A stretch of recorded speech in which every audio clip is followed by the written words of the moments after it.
Bonjour. L'alphabet français. Très important. Si tu considères que tu n'as pas un très bon niveau de français, je t'invite à regarder la vidéo que je fais en portugais. Comme ça, tu peux vérifier ce qui a été dit et ensuite regarder en français pour mieux comprendre. Bon, on va commencer.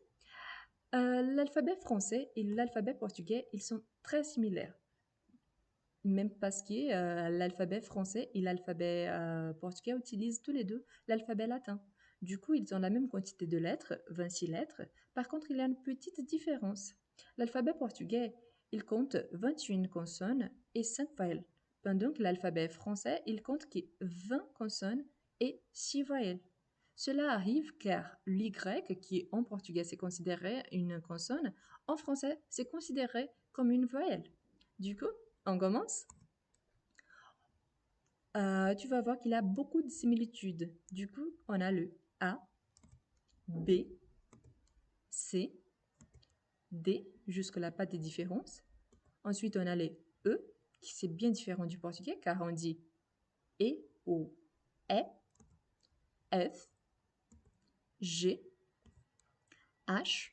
Ici, c'est différent, parce qu'en portugais, on dit H, et pas H. I, J, une fois de plus, c'est différent, car en portugais, on dit J, K, L, M, N. Ces trois lettres-là, en portugais, on a l'impression d'entendre un petit i à la fin, comme L, M, N. Donc, c'est normal, c'est une question d'accent. O, P, Q. En portugais, on dit que.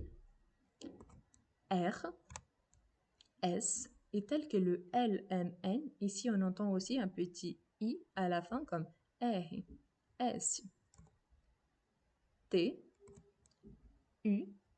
En portugais, on dit bien ouvert, ou U, V, W, en portugais W, donc W, X, X, tel que taxi, donc X, en portugais on dit X, donc c'est bien différent. Hein?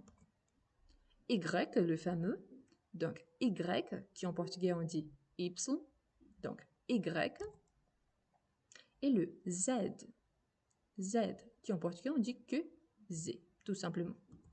Et voilà.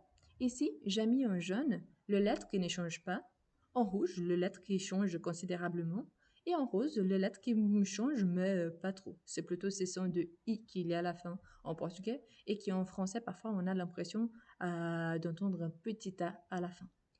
Je t'invite à reproduire ces sons-là avec ton nom, avec les noms de tes amis. Comme ça, tu peux t'entraîner un peu mieux. Et surtout, c'est important d'épeler chaque lettre car parfois, il y a des sons qui sont muets en français. Du coup, c'est une excellente opportunité de t'entraîner.